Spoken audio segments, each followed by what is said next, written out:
The lost Gospel of Thomas is powerful because it is believed to be the actual words of Jesus as he was teaching those around him how to use the power of human emotion in his life.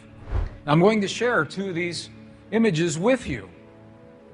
We said earlier, to unleash the force of the divine matrix in our lives, first, we have to understand how it works, and the science tells us how it works.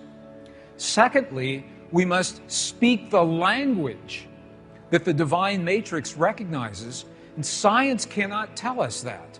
That comes from our past, from our culture, from our history, from those who have learned and used this language for thousands of years. So this is what we're doing right now. We're learning what did Jesus and what did the great masters say about this language. Because it's the same whether you're talking Buddhist or Hindu or Christian, pre-Christian traditions, they're all telling us that there is a field of energy and that we have the language to use that field.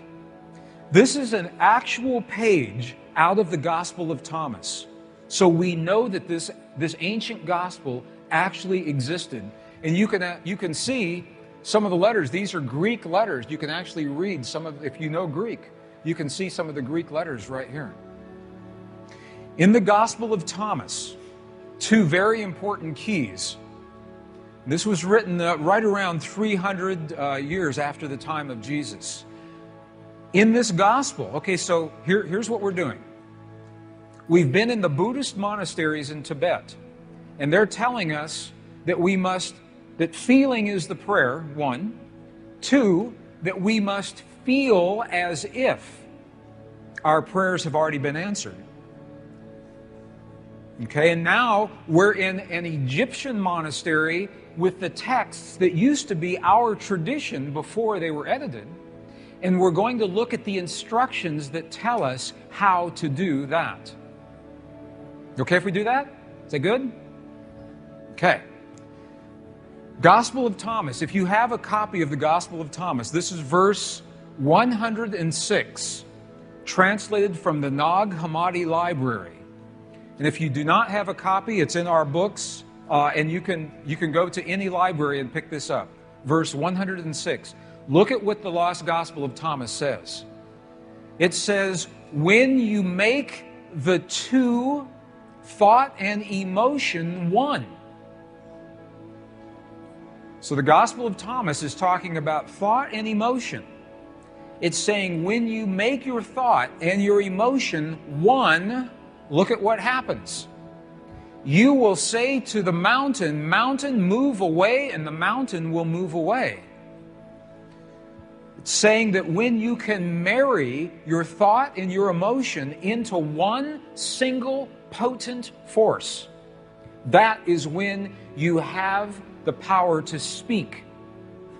Let's go back to the Gospel of Thomas, another verse. Now this is verse 48. It says almost the same thing. This was so important that it was recorded at least 3 different times in the same gospel. Look at what this says. If the two make peace with each other in this one house. When Jesus is talking about the house or the temple, what is he talking about? What is he talking about? Precisely you. You are the house. You are the temple. If the two make peace with each other in this house, if thought and emotion become one, if they make peace with each other in this house, look what happens. They will say to the mountain, move away, and it will move away. He's telling us again, in a completely different verse, how powerful it is to marry thought and emotion. But they still haven't told us how. How do you do this? That's the next piece. In the early Christian Bible, your Bible today, there is a passage. How many have heard, ask and ye shall receive? Have you heard that before? Ask and you shall receive. Have you heard that? I know people that ask and ask and ask and nothing happens. Because the asking is not done with the voice. The asking is not done, please, please, bring this to my world. That's not asking. To ask, we must speak to the field, to the divine matrix, in the language that the field recognizes. And a language that's meaningful. The field doesn't recognize our voice, it recognizes the power of our heart. Remember this morning, our heart, we have a feeling, creates electrical waves, magnetic waves. That's the language the field recognizes. So when you create the feeling in your heart as if your prayer is already answered, that creates the electrical and the magnetic waves that bring that answer to you. And you're going to see this in just a moment. Ask and ye shall receive. While we still have this passage in our text, in the Bible that you have today, the King James Version, John 16, 23, 24, what you have is the condensed version. You have the edited version. The edited version looks like this. This is the edited version. Whatsoever ye ask the Father in my name, he will give it to you. Hitherto have ye asked nothing in my name. Okay? Ask and ye shall receive, that your joy may be full. Okay, this is the edited version. This is so amazing to me because they took out the two sentences that tell us how to ask. In the 4th century, when the edits happened, they took those two sentences out. Would you like to see those two original sentences? Okay, we'll go back into the original Aramaic and we'll look at a new translation. This is the original Aramaic. It begins, it looks very similar. So this is the retranslated version with the missing pieces. All things that you ask straightly, directly from inside my name, you will be given. It says, so far you've not done this, because if we ask with our voice, we have not done this.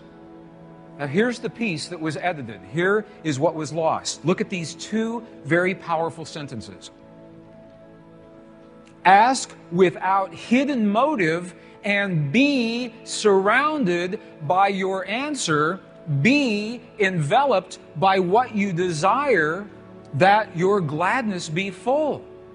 Look at what it's saying.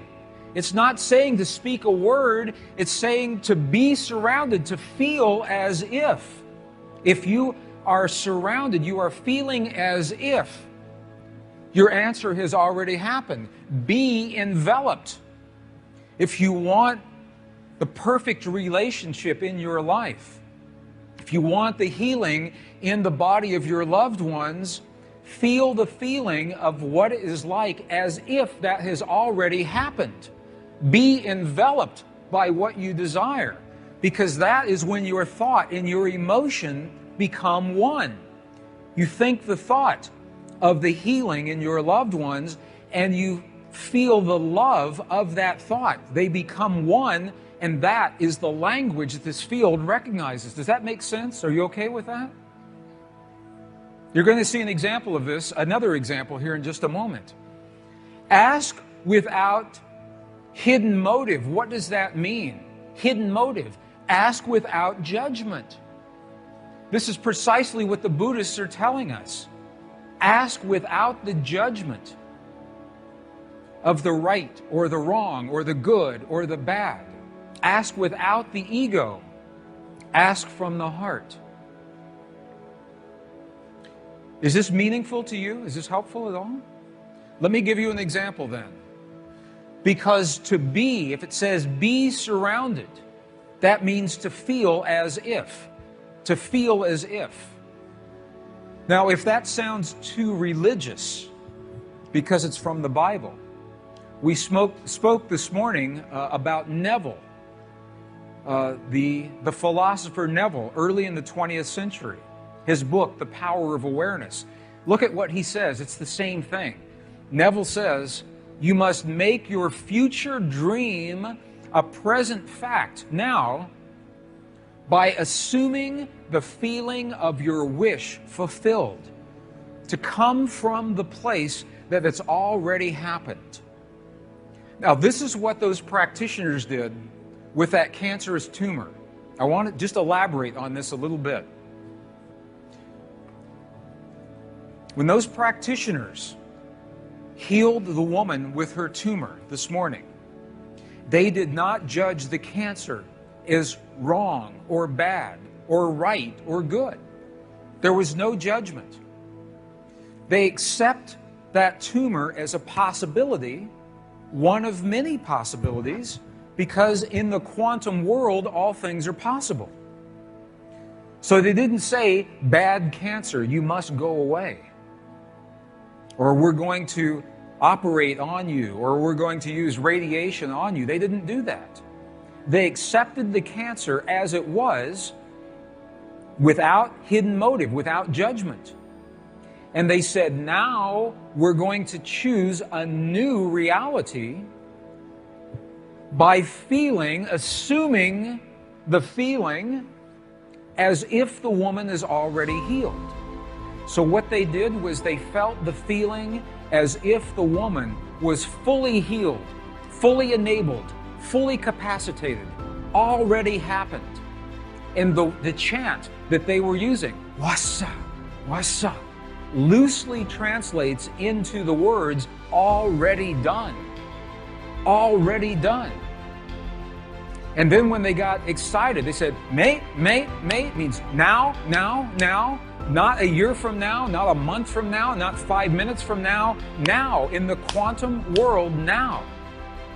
And her body responded. It must. Physical reality must respond to the language that it understands. So in the Buddhist traditions, they are telling us the quality of the feeling. And in the Judeo-Christian traditions, they are giving us the instructions to be surrounded, to be enveloped, how to create that feeling. And when you put those all together, it's something that happens in our hearts, not in our minds. Feeling as if the prayer is already answered with no judgment and no ego, and feeling from the result. Feeling from the result as if it's already happened. Are there any martial artists here in the room? Karate experts? I studied martial arts when I was in my 20s and 30s, a little bit in my 40s and 50s. Have you seen martial artists when they demonstrate their focus by breaking a concrete block? Have you seen that? You've all seen that before, right? Okay, here's the secret. Here is the secret to breaking that block. When the martial artist is focused on that block, the very last thing that they are thinking is about their hand hitting the block. Because if they think about that, they know it will hurt.